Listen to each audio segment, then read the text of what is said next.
ሰላም እንዴት ናችሁ? የአንትሮፖሎጂ ሞጁል በአማርኛ ይዘን ቀርበናል። ይህን ቱቶሪያል ስትከታተሉ ሰብስክራይብ፣ ላይክ እና ሼር አድርጋችሁ እንድትከታተሉ የጋበዝኩኝ። ወደ መጀመሪያው ዩኒት እንሄዳለን። ዩኒት 1 ኢንትሮዲዩሲንግ አንትሮፖሎጂ ኤንድ ኢትስ ሳብጀክት ማተር 1.1 ዴፊኒሽን፣ ስኮፕ፣ ሳብጀክት ማተር ኦፍ አንትሮፖሎጂ የሚለውን በማየት እንጀምራለን። 1.11 ኮንሰፕት ኢን አንትሮፖሎጂ። አንትሮፖሎጂ የቃሏን አመጣጥ ስንመለከት ኢቲሞሎጂካሊ ከሁለት የግሪክ ቃላቶች የመጣ ነው፣ ወይም ከሁለት የግሪክ ቃሎች የተገኘ ነው። የመጀመሪያው አንትሮፖስ የሚለው፣ ሌላኛው ደግሞ ሎጎስ የሚል ነው። አንትሮፖስ የሚወክለው ሂማን ቢንግ ወይም ሂማን ካይንድ የሰው ልጅ ወይም የሰው ዘር የሚለውን ይወክላል። ሎጎስ ደግሞ ሪዝን፣ ስተዲ፣ ሳይንስ የሚሉትን ይወክላል። ስለዚህ አንትሮፖሎጂ የሚለው የሰው ልጅ የጥናት ሳይንስ ማለት ነው። የሰው ልጅን የሚያጠና ሳይንስ ማለታችን ነው። የሰው ልጅ ሁለት ባህሪያቶች አለው። አንደኛው ባዮሎጂካል፣ ሁለተኛው ደግሞ ካልቸራል፣ ተፈጥሯዊና ባህላዊ። ሁለቱ ግን የሚነጣጠሉ አይደሉም። አንዱ ሌላውን አፌክት ያደርገዋል። ካልቸር የሰዎችን ተፈጥሯዊ ነገሮችን አፌክት ያደርጋል፣ እንዲሁም ደግሞ ተፈጥሮ ደግሞ ሰዎችን አፌክት ያደርጋል። ስለዚህ አንደኛው ከሌላኛው የሚነጠል አይደለም። አንትሮፖሎጂ ከቃሉ አመጣጥ ተነስተን ስናየው የሰው ልጆችን ሁኔታ የሚያጠና ነው። የተለያዩ ጥያቄዎችን ስለ ሰው ልጅ የሚጠይቅ ነው። ነገር ግን አንትሮፖሎጂ ብቻ ነው ስለ ሰው ልጅ የሚያጠናው ማለት አይደለም። ይህም ማለት ምንድነው? የተለያዩ ዲሲፕሊኖች ለምሳሌ ሶሲዮሎጂ፣ ባዮሎጂ፣ ሳይኮሎጂ፣ ፖለቲካል ሳይንስ፣ ኢኮኖሚክስ፣ ሂስትሪ የመሳሰሉት የሰው ልጆችን የሚያጠኑ ሳይንሶች ናቸው። ነገር ግን አንትሮፖሎጂን ለየት የሚያደርገው ምንድነው? የሰው ልጅ ከመጀመሪያው ጀምሮ ከምንጩ ጀምሮ ከየት ነው የተገኘው? ከዛ ጀምሮ እስካሁን ምን አይነት ሂደቶችን አልፎ ነው? እንዲሁም ደግሞ በሰው ልጆች መካከል ምን አይነት ልዩነት አለ? የሚሉትን የተለያዩ ጥያቄዎችን እያነሳ መልስ ለመስጠት የሚሞክር ነው ማለት ነው። ስለዚህ አንትሮፖሎጂ በጣም ሰፊ ዲሲፕሊን ነው። የሰዎችን ቡድናዊ አኗኗር የሚያጠና ነው። የሰው ልጅ ወደ መሬት ከመጣ ጀምሮ እስካሁን ድረስ ያለውን ሂደት የሚከታተል የሚያጠና ነው። ስለዚህ አንትሮፖሎጂ ስኮፑ ወይም የሚሸፍነው ኤሪያ በጣም ሰፊ ነው ማለት ነው። አንትሮፖሎጂ ስፔሲፊክ በሆነ መንገድ ምንድን ነው የሚያጠናው የሚለውን ስንመለከት የመጀመሪያው የሰው ልጅ በቡድን ሲኖር እርስ በርሱ የሚማረውና እርስ በርሱ የሚጋራው ለመኖር ሲል የተለያዩ ስልቶችን ይጠቀማልና እነዚህ ስልቶች ምንድን ናቸው የሚሉትን ያጠናል። ሁለተኛው የሰው ዘር ባህሪያቶቹ ምንድን ናቸው? አንዱ የሰው ዘር ከሌላው የሰው ዘር፣ አንዱ የሰው ስፒሽስ ከሌላው ስፒሽስ ይለያያልና እነዚህ ባህሪያቶች ምንድን ናቸው? አንዱ ከሌላው የሚጋራው የሚለየው የሚለውን ያጠናል። እንዲሁም ደግሞ በተለያየ አካባቢ ላይ ሲኖር እንዴት ነው የሚኖረው የሚለውን ያጠናል። ከዚህ በተጨማሪ ደግሞ አንትሮፖሎጂ የሰው ልጅ የሚያመርታቸውን ቁሳዊና መንፈሳዊ ምርቶቹን ያጠናል። ቁሳዊ ስንል የተለያዩ መገልገያ እቃዎች ማለታችን ነው። መንፈሳዊ ስንል ደግሞ ለምሳሌ ሃይማኖት፣ አስተሳሰብ፣ ማህበራዊ እሴቶች፣ ተቋማቶች እና የተለያዩ ልምዶችና ፕራክቲሶችን ያካትታል። ስለዚህ እነዚህን የሚያጠና ነው። አንትሮፖሎጂ ስለ ባህል፣ ስለ ማህበረሰብ፣ ስለ ሰዎች መረዳት እንዲኖረን ጥናት አድርጎ ይህን የሚያብራራ ነው። በተለይ ደግሞ የሰዎችን አኗኗር በቡድን ወይም ደግሞ ኮሚናል ላይፍ እንዴት ይመስላል የሚለውን የሚያሳይ ነው። ከዚህም በተጨማሪ አንዱ ማህበረሰብ ከሌላው ማህበረሰብ ጋር በማነጻጸር የሚያቀርብ ነው። አንትሮፖሎጂ የተለያዩ የፍልስፍናዊ ጥያቄዎችን ያነሳና መልስ ለመስጠት ይሞክራል። ሰዎች በምን አይነት ሁኔታ ውስጥ ነው እየኖሩ ያሉት የሚለውን ማለት ነው። አንትሮፖሎጂ ሰዎች አንድ የሚያደርጋቸው ምንድነው፣ የሚለያዩት እስከምን አንጻር ነው የሚለውን ከባዮሎጂ ወይም ደግሞ ከተፈጥሮ አንጻርና ከባህል አንጻር እያነጻጸረ ያስቀምጣል። አንትሮፖሎጂ ስለዚህ ስለ ሰዎች የሚያነሳ የተለያዩ ጥያቄዎችን መልስ የሚሰጥ ስለሆነ በርካታ ጥያቄዎችን ያነሳል። አንትሮፖሎጂ ከሚጠይቃቸው ጥያቄዎች መካከል ለምሳሌ ሰውን ሰው ያደረገው ነገር ምንድን ነው? አንዳንዶች በጣም ረጅም ናቸው እና ቀጭንም ናቸው፣ ሌሎች ደግሞ አጭርና ወፍራም ናቸው። ለምንድን ነው? አንዳንዶች በግብርና ይተዳደራሉ፣ ሌሎች ደግሞ በማደን ይተዳደሩ። ለምንድን ነው? አንትሮፖሎጂ እውቀት ሊሰጠን የሚችላቸው በሁለት መንገድ ነው። የመጀመሪያው ባዮሎጂካል ወይም ደግሞ ተፈጥሯዊና ባህላዊ የሆኑ ልዩነቶች በዓለም ዙሪያ እንዴት ሊከሰቱ ቻሉ? ሁለተኛው ደግሞ እነዚህን እውቀቶች በሚሰጡን ጊዜ እንዴት ነው ባዮሎጂካል እና ካልቸራል ዲፍረንሶች ወይም ቫሪዬሽን በዓለም ዙሪያ ሊኖር የቻለው የሚለውን መልስ የሚሰጠን ምን አይነት መንገድ በመከተል ነው የምናጠነው፣ እንዲሁም ደግሞ ምን አይነት ቲዎሪዎች ነው እነዚህን የሚያብራራው የሚለውን አንዱ ማህበረሰብ ከሌላው ጋር በማነጻጸር የተለያዩ ጥያቄዎችን በመመለስ እውቀት ያስጨብጠናል ማለት ነው። 1.1.2 The Historical Development of Anthropology። በዚህ ስር የአንትሮፖሎጂ ታሪካዊ አመጣጥ ምንድን ነው የሚለውን እንመለከታለን። አንትሮፖሎጂ አሁን ባለበት መንገድ የትምህርት ክፍል ሆኖ የተቋቋመው በ20ኛው ክፍለ ዘመን ነው። ከሱ በፊት የተለያዩ የሶሻል ሳይንስ ትምህርቶች አሉ። ለምሳሌ ሂስትሮግራፊ፣ ጂኦግራፊ፣ ትራቨል ራይቲንግ፣ ፊሎሶፊ፣ ጁሪስፕሩደንስ ማለት የህግ ፍልስፍና ማለት ነው። ሌሎች ታሪኮችም እንደሚያሳዩት ታሪክ ሁሉም ሰው የሚስማማበት አይደለም። አንትሮፖሎጂም እንዲሁ ታሪኩ ሁሉም ሰው የሚስማማበት ሳይሆን አንዱ ከአንዱ የሚለያይ ነው። ይህን ስንል ታሪክ ራሱ የታሪክ ጉዳይ ሳይሆን ዛሬን ወይም ዘንድሮ እንዴት ነው የምንረዳው የሚለውን የሚያሳይ ነው። ስለዚህ ታሪክ የሚባለው የአንትሮፖሎጂ ታሪክ የሚባለው ትላንትና ያለው ዛሬ ያለውና ወደፊት የሚኖረውን አንድ ላይ የሚያቀርብና እዛ ላይ ኢሜጅ ወይም ደግሞ ኢንሳይት የሚሰጠን ነው። አንትሮፖሎጂ እንደ ትምህርት ክፍል የጀመረው ከሌሎች ከኢንላይትመንት ፔሪድ በኋላ ማለትም ከ18ኛው ክፍለ ዘመን በኋላ ነው የሚሉ አሉ። ሌሎች ደግሞ አንትሮፖሎጂ የጀመረው ከ19ኛው ክፍለ ዘመን አጋማሽ በኋላ ነው የሚሉ አሉ። ሌሎች ደግሞ አንትሮፖሎጂ የተጀመረው ከአንደኛው የዓለም ጦርነት በኋላ ነው የሚሉ አሉ። ስለዚህ አንዱ ከአንዱ የተለያየ ነው ማለት ነው። ነገር ግን በማያጠራጥር ሁኔታ አንትሮፖሎጂ ከሁለተኛው የዓለም ጦርነት በኋላ ፈረንሳይ፣ ግሬት ብሪቴን፣ ዩኤስኤ በመሳሰሉ ሀገራት ላይ እንደ ትምህርት ክፍል የተቋቋመ ነው። ስለዚህ እንደ ትምህርት ክፍል ካየነው አንትሮፖሎጂ አውሮፓ ውስጥ የተጀመረ ነው ማለት ነው። በተለይ ደግሞ ከግሪክ ጋር የተገናኘ ነው። አንትሮፖሎጂ አሁን ባለበት መንገድ የተቋቋመው በአጭር ጊዜ ወይም በቅርብ ጊዜ ቢሆንም ነገር ግን የዚህ የአንትሮፖሎጂ መመስረት ምክንያት የሆኑት ወይም ምንጭ የሆኑት ወይም ፋውንዴሽን የሆኑት የግሪክ፣ የሮማን እና የሂብሩ ፈላስፎች ናቸው። ኤንሸንት እና ሚዲቫል ፔሪድ ላይ እነዚህ ፈላስፎች ደግሞ የሰው ልጅ ተፈጥሮ ምንድን ነው፣ የሰው ልጅ ከየት ነው የመጣው፣ የሰው ልጅ ዕጣ ፈንታ ምንድን ነው፣ የሰው ልጅ ሞራሊቲ ምንድን ነው፣ ኢቲክሱ ምንድን ነው፣ እንዲሁም እርስ በርሳቸው እንዴት ነው የሚገናኙት የሚሉት ለማብራራት የሞከሩ ናቸው። አንትሮፖሎጂ አሁን ባለበት መንገድ ምንጩ ግሪክ ቢሆንም ነገር ግን አሁን ያለውን አንትሮፖሎጂ የተመሰረተው ከ19ኛው ክፍለ ዘመን አጋማሽ ጀምሮ የመጣ ነው ማለት ነው። አንትሮፖሎጂ እንደ ትምህርት ክፍል የተቋቋመው ወይም የተፈጠረው ከ19ኛው ክፍለ ዘመን በኋላ ነው። በዚህ ጊዜ ደግሞ በዋናነት መሰረት የሆነው የኢንላይትመንት ፔሪድ በ18ኛ ክፍለ ዘመንና ከዛ በኋላ የሶሻል ፍልስፍና ንቅናቄ በመምጣቱ ነው። ይህ ደግሞ የሰው ልጅን በዝግመተ ለውጥ እንዴት ነው እያደገ የመጣ የሚለውን የዳርዊን ቲዮሪ ላይ መሰረት አድርጎ ምክንያታዊ በሆነ መንገድ የሰው ልጅን አመጣጥ ለማስረዳት የሞከረበት ነው። ከ1870 በኋላ አንትሮፖሎጂ እንደ ትክክለኛ የትምህርት ክፍል የተቋቋመ ነበረ። አንትሮፖሎጂ እንግዲህ በይበልጥ እየተስፋፋ የመጣ በኮሎኒያሊዝም ነው። ምክንያቱም ኮሎኒያሊዝም አውሮፓውያኖች ከነሱ አካባቢ ተነስተው ሌሎች አካባቢዎችን ለመያዝ ሲሞክሩ እነዛ አካባቢዎች ምን አይነት ባህሪ ያላቸው ምን አይነት ሰዎች ናቸው የሚሉትን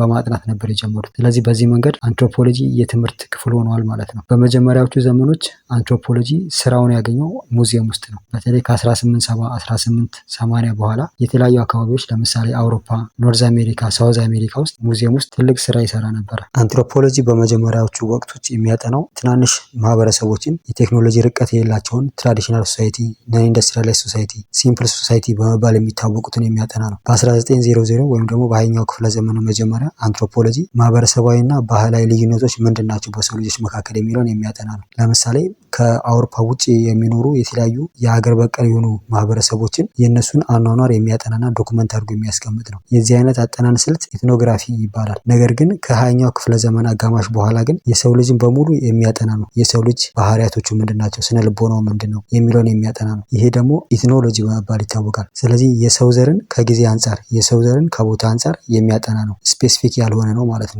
ኢትዮጵያ ውስጥ ደግሞ ፕሮፌሽናል በሆነ መንገድ አንትሮፖሎጂ ከ1950 በኋላ የተጀመረ ነው። ፎከሱ ደግሞ ምንድነው ኢትኖግራፊ ላይ ነበረ። ስፔሲፊክ የሆኑ ብሔረሰቦችን ወይም ማህበረሰቦችን ባህላቸውን፣ አኗኗራቸውን፣ የህይወታቸውን ነገር የሚያጠና ነው። 1.1.3 ስኮፕ ኤንድ ሰብጀክት ማተር ኦፍ አንትሮፖሎጂ። በዚህ ስር የምንመለከተው አንትሮፖሎጂ ምንን ይሸፍናል የሚለው ነው። አንትሮፖሎጂ በጣም ጥልቅና ሰፊ ትምህርት ነው። ከጊዜ አንጻር፣ ከቦታ አንጻር የተገደበ አይደለም። የትላንትናውን፣ የዛሬውና የነገውን የሚያጠና ነው። ከጊዜ አንጻር ካየ ነው። ከቦታ አንጻር ደግሞ ሁሉንም አካባቢዎችን የሚሸፍን ነው አንትሮፖሎጂ። ስለዚህ ሁሉን አቀፍ ጥናት ክፍል ነው ማለት ነው። የሰው ልጅን በተመለከተ አንትሮፖሎጂ የሚያጠናው እንግዲህ ሰዎች ከኢንቫይሮንመንት ጋር ከአካባቢያቸው ጋር ያለውን ግንኙነት፣ ሰዎች ከሰዎች ጋር ያላቸውን ግንኙነት፣ ሰዎች ማህበረሰባዊ አኗኗራቸውን እንዲሁም ባህላዊ አኗኗራቸው እንዴት ነው የሚለያየው የሚሉትን የሚያጠና ነው አንትሮፖሎጂ። ስለዚህ የማህበረሰባዊ ተቋማቶችን እንዲሁም ደግሞ የማህበረሰብ ግንኙነቶችን የሚያጠና ነው አንትሮፖሎጂ። ክላውድ ሌቪ ስትራውስ እንደሚለው ዋናው መሰረቱ ሰው ነው። ነገር ግን ሌሎች ሰው ላይ መሰረት አድርገው ከሚያጠኑት የሚለየው ደግሞ መገለጫዎቹ በርካታ በመሆናቸው ነው ይላል። አንትሮፖሎጂ የሰው ልጅ ሁለንተናዊ ሁኔታ የሚያጠና ነው። ይህን ስንል ደግሞ የሰው ልጅ ልዩነት ቢኖረውም እንዲሁም ደግሞ ኮሙናሊቲ ወይም ደግሞ አንድነት አለው። እነዚህን የሚያጠና ነው። የሰው ልጅ ባለበት ሁሉ አንትሮፖሎጂ አለ። አንትሮፖሎጂ የሰዎችን እንዳለ ሁሉንም ጠቅላላ የሆነ ኤግዚስተንስ የሚያጠና ነው። ትላልቅ ጥያቄዎችን ጠይቆ ግን ትናንሽ ከሆኑ ቦታዎች ጋር መልስ የሚያገኝ ነው ማለት ነው። አንትሮፖሎጂ የተለያዩ ኢንተረስት ያላቸው አንትሮፖሎጂስቶች አሉ። እነዚህ ደግሞ አንትሮፖሎጂስቶች አንደርስታንድ የሚያደርጉት ምንድነው ማህበረሰብ በውስጡ የተሳሰረ መሆኑን እንዲሁም ደግሞ አንደኛው ማህበረሰብ ከሌላ ማህበረሰብ ጋር የተያያዘ የተሳሰረ መሆኑን ይረዳል። የአንትሮፖሎጂ የትኩረት አቅጣጫ በጣም ሰፊና ቁጥሩም ብዙ የሆነ ነው። ይህን ስንል ምን ማለታችን ነው? የሰው ልጆችን የተለያዩ ዝርያዎችን ከባዮሎጂ ወይም ደግሞ ከተፈጥሮ አንጻር፣ ከባህል አንጻር እንዴት ነው በዝግመት ለውጥ እያደጉ የመጡት የሚለውን የሚያጠና ነው። ይህን ደግሞ የድሮውን የአሁኑንም ጨምሮ የሚያጠና ነው ማለት ነው። ባህሪያቸውን፣ አስተሳሰባቸውን እንዲሁም ደግሞ የሚጠቀሙትን ቁሳቁስ።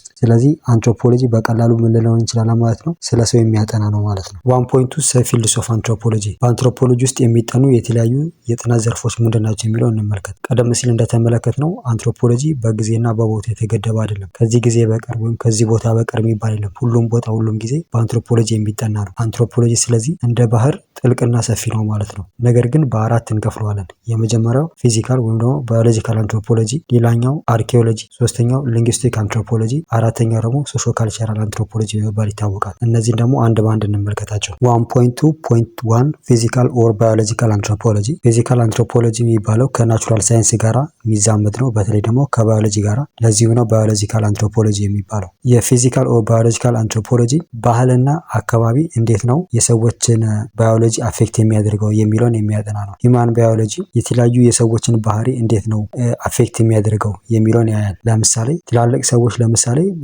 በብዛት ባህሪያቸው የተረጋጋ ነው እና ይህ ባዮሎጂ ያመጣው ነገር ነው። ወይም ወጣት ሰዎች ለምሳሌ አንድ ነገር ላይ የሚወስዱት አቋም ከትላልቅ ሰዎች የተለየ ነው። ይህ የሆነው ከምን አንጻር ነው? ከባዮሎጂ አንጻር ነው ማለት። ስለዚህ ባዮሎጂ ባህሪ ላይ ተጽዕኖ አለው ማለት። እንዲሁም ማህበረሰባዊ አኗኗር ላይ የራሱ የሆነ ተጽዕኖ አለው። ወይም ደግሞ መጋባት ላይ ጋብቻ ለምሳሌ የሚጋባው ማንና ማን ነው? ወንድና ወንድ ነው? ሴትና ሴት ነው? ይህ ባዮሎጂን መሰረት ያደረገ ነው። ወይም ደግሞ ምን አይነት ሰዎች የትኛውን ስራ ይሰራሉ? ወንዶች የትኛውን ስራ ይሰራሉ? ሴቶች የትኛውን ስራ ይሰራሉ? የሚለውን አፌክት ያደርጋል ማለት ነው ባዮሎጂ። ስለዚህ ከጀንደር አንጻርም ይታያል ማለት ነው። የሰዎች ባዮሎጂ እንግዲህ የሰዎችን የተለያዩ ነገሮችን አፌክት ያደርጋል። እንዲሁም ደግሞ ካልቸር ደግሞ የሰዎችን ባዮሎጂ አፌክት ያደርጋል። ለምሳሌ አሁን አትራክቲቭነስን ብንመለከት አንድ ሰው አትራክቲቭነስን ከተመለከትን ቁመናውን የመሳሰሉ ጉዳዮች ነው። ይሄ ባዮሎጂ ነው። ነገር ግን ቆንጆ ነው ወይስ አይደለም የሚለው ከካልቸር አንጻር ይታያል ማለት ነው። ወይም ምግብን ብትመለከቱ አንድ ምግብ የተፈጥሮ ነው። ነገር ግን አንድ ማህበረሰብ ሊመገበው ይችላል ወይም ላይመገበው ይችላል። እነዚህ ምን ያሳያሉ ማለት ነው? ባዮሎጂ ካል ነገሮች ካልቸርን አፌክት ያደርጋል፣ ቢሄቪየርን አፌክት ያደርጋል። ሴም ታይም ደግሞ ካልቸር ባዮሎጂን አፌክት ያደርጋል ማለት ነው። ባዮሎጂካል ቫሪዬሽኖች አሉ። ለምሳሌ በዝግመተ ለውጥ የሚመጡ የሰውነት ቁመና፣ ስትራክቸር፣ ከለር፣ ሳይዝ የመሳሰሉ ጉዳዮች አሉ። እነዚህ ምንድናቸው? ባዮሎጂካል ናቸው። ባዮሎጂ ስለዚህ ምንድነው? ከጊዜ ወደ ጊዜ የሚቀያየሩ የትኛውን ባዮሎጂካል ስትራክቸር ወይ ዩኒቨርሳል ውስጥ ያሉ ተፈጥሯዊ ሁኔታዎች በየጊዜው እየተቀያየሩ ስለሚሄዱ የሰውም ልጅ እንደዚሁ እየተቀያየረ ይሄዳል ማለት ነው ከባዮሎጂ አንጻር። ሂማን ባዮሎጂ ወይ ደግሞ የሰዎች ተፈጥሯዊ ማንነት አንዱ ከሌላው የተለያየ ነው። ይህ የሆነበት ምክንያት ደግሞ ምንድነው? በጊዜ ሂደት እየተቀየረ የመጣ በመሆኑ ነው። ስለዚህ የሰው ልጅ ሁልጊዜ ምን ውስጥ ነው ማለት ነው? ለውጥ ውስጥ ነው። በእያንዳንዱ ሽፍራፊ ሰከንዶች ሳይቀር የሰው ልጅ እየተቀየረ የመጣ ነው። ይሄ ደግሞ በዲኤንኤ ወይ ደግሞ በዘረመሉ ላይ የተከሰተ ለውጥ ነው። ይህ ደግሞ የሚሆነው አካባቢውን ለመምሰል በሚገጥመው የተለያዩ የተፈጥሮ ለውጦች አማካኝነት አዳፕት ለማድረግ የሚቀየር ነው ማለት ነው። ፊዚካል አንትሮፖሎጂ ሁለት ኤሪያዎች ላይ ወይም ሁለት ነገሮች ላይ ትኩረት ያደርጋል። የመጀመሪያው ሂማን ኢቮሉሽን ነው። ሌላኛው ደግሞ ጄኔቲክ ነው። ሂማን ኢቮሉሽን የሚያጠናው በዝግመተ ለውጥ የሚመጡ የተለያዩ ለውጦችን የሚያጠና ነው። ይህን ጥናት ለማድረግ ደግሞ የሰዎችን የተለያዩ ዝርያዎችን ቅሪተ አካሎቶችንና አጥንቶች ላይ በሚደረግ ምርምር ነው። ሂማን ኢቮሉሽን ደግሞ በሁለት ቦታዎች ላይ ትኩረት ይሰጣል። የመጀመሪያው ፓሊያንትሮፖሎጂ የሚባለው ነው። ሌላኛው ደግሞ ፕራማቶሎጂ በሚባለው ነው። ፓሊያንትሮፖሎጂ ፓሊዮ ማለት ኦልድ ማለት ነው፣ ወይም ደግሞ የቆየ ማለት ነው። ስለዚህ ፓሊያንትሮፖሎጂ የሚያጠናው የሰዎች ቀደምት መስራች እንዴት ነው በጊዜ ሂደት እየተቀየሩ አሁን ያለውን ሰው ልናገኝ የቻልነው የሚለውን የተለያዩ የሰዎችን ቅሪተ አካላት የቀደምት ሰዎችን ቅሪተ አካላት በማጥናት ምርምር የሚያደርግ ነው። ፕራማቶሎጂ የሚባለው ደግሞ በቅርብ ያሉ የሰዎች መስራቾች ወይም ደግሞ ከሰዎች ጋር ዝምድና ያላቸው እንደ ጎሪላ፣ ቺምፓንዚ የመሳሰሉትን አናቶሚያቸውንና ማህበራዊ ባህሪያቸውን፣ ግንኙነታቸውን በማጥናት አሁን ላለው ሰው ምን አይነት ፍንጭ ይሰጡናል የሚለውን ጥናት ወይም ምርምር የሚያደርጉ ናቸው። ሂማን ጄኔቲክስ የሚባለው ደግሞ አሁን ላይ ያሉ ሰዎች ሁሉም አንድ አይነት አይደሉም። ስለዚህ ለምንድን ነው መለያየት የመጣው በምን ምክንያት ነው የሚለውን ዲኤንኤ እና አርኤንኤን የሚያጠና ነው። ይህ ደግሞ ለምንድን ነው ለምሳሌ ከአንድ ቤተሰብ ሌላ ቤተሰብ የሚወራረሱ በሽታዎች ያሉት የመሳሰሉትን ያጠናል። 1.2.1 አርኪኦሎጂካል አንትሮፖሎጂ። አርኪኦሎጂካል አንትሮፖሎጂ በቀላሉ ደግሞ አርኪኦሎጂ በመባል ይታወቃል። የሚያጠናው ደግሞ የሰዎች ተጨባጭ የሆኑ ወይም ደግሞ ቁሳዊ ባህሎችን ነው። ይህን ከምድር ውስጥ ቆፍሮ በማውጣት ጥናት ያደርግበታል። በሶስት ይከፈላል። የመጀመሪያው አርቲፋክት ነው የሚባለው። አርቲፋክት ደግሞ ሰዎች ቀደም ያሉ ሰዎች የሚጠቀሙበትን የሚገለገሉበትን የተለያዩ ቁሳቁሶችን የሚያጠና ነው። አልጋ ሊሆን ይችላል፣ መመገቢያ ሊሆን ይችላል፣ ማጌጫዎች ሊሆን ይችላል፣ ጦር ሊሆን ይችላል፣ ሳንቲም ሊሆን ይችላል፣ የመሳሰሉትን ያጠናል። ሌላኛው ፊቸር ነው። ፊቸር የሚባለው ከአንድ ቦታ ወደ ሌላ ቦታ መንቀሳቀስ የማይችሉ ለምሳሌ የቤት መሰረቶች፣ ትላልቅ ህንፃዎች ወይም ምድጃ ወይ ደግሞ ሐውልት እና የተለያዩ ቀዳዳዎች ሰዎች የሚሰሯቸው ቀዳዳዎች አሉ። እሱን የሚያጠና ነው። ኢኮፋክት የሚባለው ደግሞ ሰው ሰራሽ ያልሆኑ የተለያዩ ቅርሶችን የሚያጠና ነው። ለምሳሌ አፈር ሊሆን ይችላል፣ የእንስሳቶች አጥንት ሊሆን ይችላል፣ ወይ ደግሞ የእጽዋቶችን ቅሪተ አካል የመሳሰሉትን ያጠናል ማለት ነው። አርኪኦሎጂ ደግሞ በሁለት ይከፈላል። የመጀመሪያው ፕሪሂስቶሪክ አርኪኦሎጂ ነው። ሁለተኛው ደግሞ ሂስቶሪካል አርኪኦሎጂ የሚባለው። ፕሪሂስቶሪክ አርኪኦሎጂ የሚባለው የቅድመ ታሪክ የሰዎችን ባህል የሚያጠና ነው። ይህ ደግሞ ከዛሬ 6000 ዓመት በፊት ጀምሮ እስከ 2.5 ሚሊዮን ዓመት በፊት የሚደርሰውን የሰው ልጅ የካልቸራል ሂስትሪ የሚያጠና ነው። ወይም የሰዎችን ባህል የሚያጠና ነው። ታሪካቸውን በባህል ውስጥ እንዴት ነው ያሳለፉት የሚለውን የሚያጠና ነው። ስለዚህ በዚህ ውስጥ እንግዲህ የተለያዩ ቁሳቁሶችን ሊያጠና ይችላል ማለት ነው። ሂስቶሪክ አርኪኦሎጂ የሚባለው ግን ሰዎች የጽሁፍ ቋንቋ ከጀመሩ በኋላ ንግግራቸውን በዶኩመንት ማስቀመጥ ከጀመሩበት ከ6000 ዓመት ወዲህ ያለውን ዘመን የሚያጠና ነው። ኢትዮጵያ ውስጥ በሰሜን፣ በደቡብ፣ በምዕራብና በምስራቅ ያሉ አካባቢዎች የቆየ ወይም ደግሞ ኦልድ ሲቪላይዜሽን ያላቸው ናቸው። የቆየ ስልጣኔ ያለው ሀገር በመሆኑ ደግሞ ልንኮራ የሚገባ ነው። 1.2.3 ሊንግዊስቲክ አንትሮፖሎጂ። ሊንግዊስቲክ አንትሮፖሎጂ ደግሞ የሰዎችን የቋንቋ ባህል፣ የቋንቋ ሀብት የሚያጠና ነው። ስለዚህ ሰዎች በተለያየ ሁኔታ ውስጥ ከጊዜ አንጻር ከቦታ አንጻር እንዴት ነው ሀሳባቸውን የሚገልጹት የሚሉትን የሚያጠና ነው። ቋንቋ ማለት መረጃዎችን መለዋወጥ ነው። ሰዎች ቋንቋን የሚጠቀሙት ድምጽ በማውጣት ሊሆን ይችላል፣ ስፒች ወይም ደግሞ ሳውንድ የሚባለው ወይም ደግሞ ገስቸር በምልክት ቋንቋን ወይም ሀሳብን መግለጽ፣ እንዲሁም ደግሞ በመጻፍ ሊሆን ይችላል። ቋንቋ እንግዲህ ከአንድ ትውልድ ወደ ሌላ ትውልድ የሚተላለፍ ነው። የሰዎች ልዩ መገለጫው ደግሞ ቋንቋ ነው። ሌሎች እንስሳቶች ቋንቋን ልክ እንደ ሰው በማስመሰል ቢናገሩም ግን ከትውልድ ትውልድ የሚያስተላልፉት አይደለም። ስለዚህ ይሄ ምን ያደርጋቸዋል? ሰዎችን ከሌሎች እንስሳቶች እንዲሁም ቅርብ ከሆኑ ሰዎችን ከሚቀራረቡ ከሚመሳሰሉ እንስሳቶች ለየት ያደርገዋል ማለት ነው። ሊንግዊስቲክ አንትሮፖሎጂ አሁን ስላለው ሰው ቋንቋ አጠቃቀም የሚያጠና ነው። ይህን ደግሞ የሚያጠናው በአራት ከፍሎ ነው። የመጀመሪያው ስትራክቸራል ኦር ዲስክሪፕቲቭ ሊንግዊስቲክ የሚባለው ነው። ሁለተኛው ሂስቶሪካል ሊንግዊስቲክ፣ ሶስተኛው ኢትኖ ሊንግዊስቲክ፣ አራተኛው ደግሞ ሶሾ ሊንግዊስቲክ ይባላል። ስትራክቸራል ኦር ዲስክሪፕቲቭ ሊንግዊስቲክ የሚባለው አንድን ቋንቋ ስትራክቸሩ ወይም ደግሞ አወቃቀሩ እንዴት ነው፣ ድምፅ አወጣጡ እንዴት ነው፣ ግራመሩ እንዴት ነው፣ እንዲሁም ደግሞ ትርጉሞችን እንዴት ይሰጣል የሚለውን የሚያጠና ነው። እያንዳንዱ ባህል ልዩ የሆነ ቋንቋ ይጠቀማል። ስለዚህ እያንዳንዱ ቋንቋ ስትራክቸሩ ምንድነው፣ የድምፅ አወጣጡ ምንድነው፣ ቋንቋ እንዴት ነው የሚጠቀመው የሚሉትን የሚያጠና ነው ማለት ነው። ስለዚህ በአጭሩ ዲስክሪፕቲቭ ሊንግዊስቲክ ከዚህ ቀደም በጽሁፍ ያልተቀመጠን የቋንቋን ስርዓት፣ የቋንቋን ግራመር የሚያጠናና በዲክሽነሪ ፎርም የሚያስቀምጥ ነው ማለት ነው። ለስትራክቸራሊስት ሊንግዊስት ቋንቋዎች የተለያዩ ቢሆኑም በመሰረቱ ግን በስትራክቸራቸው ወይም ደግሞ በመዋቅራቸው ጋር ተመሳሳይነት አላቸው። ስለዚህ አንድ ሰው ከአፍ መፍቻ ቋንቋ ውጪ ሌሎች ቋንቋዎችን መናገር ይችላል። ሌላኛው ኢትኖ ሊንግዊስቲክ ወይም ደግሞ ካልቸራል ሊንግዊስቲክ የሚባለው ነው። ይሄ ደግሞ ቋንቋንና ባህልን ያላቸውን ግንኙነት የሚያጠና ነው። አንዳንድ አካባቢዎች ለምሳሌ እንደ ኢኑይት የመሳሰሉ አካባቢዎች በአብዛኛው በረዷማ አካባቢ ስለሆነ እነዚህ ህዝቦች ከበረዶ ጋር የተገናኘ ብዙ ቋንቋ አላቸው፣ ያንን የሚገልጹ ቋንቋ አላቸው። ወይ ደግሞ ፓስቶራል ሶሳይቲ እንደ ማሳይ ከሆነ ደግሞ ስለ ከብቶችና ስለ ሌሎች እንስሳዎች በብዛት የሚገልጽ ቋንቋ አላቸው። ወይ ደግሞ አሜሪካዊ ከሆነ ስለ አውቶሞቢል ቋንቋ አለው። ስለዚህ ምንድነው ማለት ነው ከቋንቋና ከባህል ጋራ ምንድነው ግንኙነት የሚለውን ከአካባቢ ሰዎች አኗኗር አንጻር ይተረጉማል ወይም ያብራራል ማለት ነው። ካልቸራል ሊንግዊስት ደግሞ የሚያብራሩት ምንድነው ቋንቋ እንዴት ነው ለማሰብ ወይም ደግሞ ዓለምን እንዴት እንድናይ ያደርገናል የሚሉትንም በዛው ያያሉ ማለት ነው። ሌላኛው ሂስቶሪክ ሊንግዊስት የሚባል ነው። ሂስቶሪክ ሊንግዊስት የሚባለው ደግሞ ቋንቋ መቼ ነው የጀመረው፣ በተለይ ደግሞ አንዱን ቋንቋ ከሌላው ጋር በማነጻጸር መቼ ነው የጀመሩት የሚለውን ከጊዜ አንጻር የሚያስረዳ ነው። ሶሾ ሊንግዊስቲክ ፎከስ የሚያደርገው ደግሞ በአንድ ቋንቋ ውስጥ ያሉ ልዩነቶችን የሚያጠና ነው። አንድ ማህበረሰብ ለምሳሌ የሆነ ቋንቋ ቢናገር እያንዳንዱ ሰው ተመሳሳይ በሆነ መንገድ አይናገርም፣ ልዩነት ሊኖረው ይችላል። በተለይ ደግሞ ጂኦግራፊው በሰፋ በተለያየ ቁጥር ያን ቋንቋ የሚናገሩ ሰዎች ሊለያዩ ይችላሉ ማለት ነው። በቋንቋው የተለያየ ንግግር፣ የተለያየ አገላለጽ ይኖራቸዋል አንድ ቋንቋ ቢሆንም። ሶሾ ሊንግዊስቲክ ስለዚህ ይህን ልዩነት የሚያጠና ነው ማለት ነው። ሊንግዊስቲክ አንትሮፖሎጂ ደግሞ የቋንቋን ሂደት እድገት የሚያጠና ነው ማለት ነው። ኢቮሉሽኑን የሚያጠና ነው። በተለይ ደግሞ የቋንቋን የስትራክቸሩን ወይም ደግሞ መዋቅሩን፣ ኤለመንቱን፣ ዩኒቶቹን እና ደግሞ ሰዋስውን የሚያጠና ነው። ይህ ደግሞ በተለይ ባልተጻፈ ቋንቋ ላይ ፎከስ ያደርጋል። 1.2.4 ሶሾ ካልቸራል አንትሮፖሎጂ። ሶሻል አንትሮፖሎጂ ወይም ደግሞ ካልቸራል አንትሮፖሎጂ በመባል ይታወቃል። ይህ ደግሞ የአንትሮፖሎጂ ሰፊውን ክፍል የሚይዝ ነው። ሶሻል ካልቸራል አንትሮፖሎጂ የሰዎችን ማህበረሰባዊ አኗኗርና ባህላቸውን የሚያጠና ነው። ሰዎች እንግዲህ በቡድን ነው የሚኖሩት። የራሳቸው የሆነ የህይወት ዘዬ ወይም የአኗኗር ዘይቤ ያላቸው ናቸው። ይህ የአኗኗር ዘይቤ ካልቸር ወይም ደግሞ ባህል ተብሎ ይታወቃል። ስለዚህ ማህበረሰባዊ አኗኗርና ባህል የሚነጣጠለው አይደሉም ማለት ነው። የአንድ ሳንቲም ሁለት ገጽታዎች ናቸው ማለት ነው። ሶሾ ካልቸራል አንትሮፖሎጂ የሰዎችን ባህልና ቁሳዊ የአኗኗር ዘይቤ የሚተነትን፣ የሚያጠና፣ የሚተረጉም፣ የሚያስረዳ ነው ማለት ነው። ይህም ደግሞ ምንድነው ፎከስ የሚያደርገው ሰዎች እርስ በርስ የሚያደርጉትን መስተጋብር፣ የሰዎችን ሲምቦል ወይ ደግሞ ምልክቶች የሚሏቸውን ኢ ቁሳዊ ወይም ደግሞ ቁሳዊ ያልሆኑ የሃይማኖታዊ፣ የቋንቋ እና የምልክቶችን የመሳሰሉ ጉዳዮችን ያጠናል። ከዚህ በተጨማሪም የሰዎችን ቁሳዊ ባህል ለምሳሌ ሰዎች የሚጠቀሙበት የተለያዩ መገልገያ እቃዎችን ያጠናል። የሶሾ ካልቸራል አንትሮፖሎጂስቶች የሚያጠኑት ጥናት በሁለት ይከፈላል። የመጀመሪያው ኢትኖግራፊ ይባላል። ይህ ደግሞ የመስክ ስራን የተመለከተ ነው። ሁለተኛው ኢትኖሎጂ ይባላል።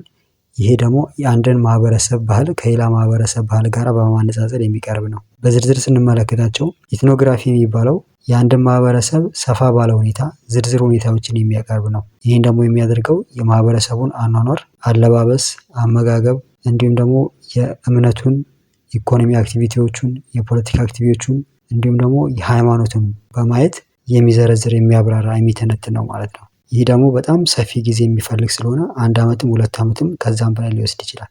ስለዚህ ከነዛ ማህበረሰብ ጋራ በማውራት በመኖር ያጠናል ማለት ነው። ስለዚህ መረጃዎችን ይሰበስባል፣ ያደራጃል፣ ያብራራል፣ ይተነትናል፣ ይተረጉማል ማለት ነው። ይህንን ደግሞ በመጽሐፍ መልክ ያስቀምጣል። ኢትኖሎጂ የማህበረሰብን ባህል በማነጻጸር እና በማወዳደር ጥናት የሚያደርግ ነው። ይህን ደግሞ የሚያደርገው ምንድነው? የተለያዩ መረጃዎች በመሰብሰብ በማደራጀት በመተንተን በመተርጎም ባህሎችን ከጊዜ አንጻር ከቦታ አንጻር እያነጻጸር ያስቀምጣል ማለት ነው። ለምሳሌ አሁን ያለው ባህል ቀደም ሲል ከነበረው ባህል ጋር ምንድነው የሚያመሳስለው፣ ምንድነው የሚለያየው የሚለውን ባህልን ከባህል ጋር በማነጻጸር ያስቀምጣል ማለት ነው። እንዲሁም አንድን ባህል ከሌላ ባህል ጋር አሁን ባለንበት ጊዜ ምንድነው የሚያመሳስለው፣ ምንድነው የሚለያየው የሚለውን ያጠናል ማለት ነው። ስለዚህ ማነጻጸርና ማወዳደር የኢትኖሎጂ ዋና ትኩረት ኤሪያው ነው ማለት ነው። ኢትኖሎጂ ከዚህ በተጨማሪ ደግሞ የሚያጠናው ምንድነው?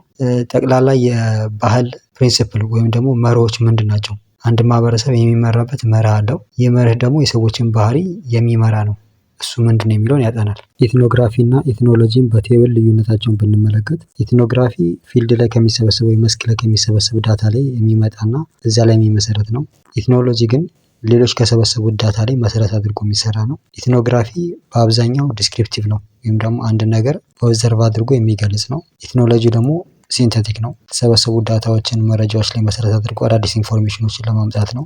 ኢትኖግራፊ ግሩፕ ላይ ፎከስ የሚያደርግ ነው። ኢትኖሎጂ ግን የተለያዩ ግሩፖችን በማነጻጸር አንጻራዊ በሆነ መንገድ ወይም ደግሞ በማወዳደር የሚያስቀምጥ ነው። ሶሾ ካልቸራል አንትሮፖሎጂ የሰዎችን ባህላዊና ማህበረሰባዊ አኗኗርን በተመለከተ የሚነሱ ጥያቄዎችን ኢትኖግራፊካል እና ኢትኖሎጂካል መንገዶችን ወይም አፕሮቾችን በመከተል መልስ ለመስጠት ይሞክራል። የሶሾ ካልቸራል አንትሮፖሎጂ በውስጡ የተለያዩ ክፍፍሎች አሉት።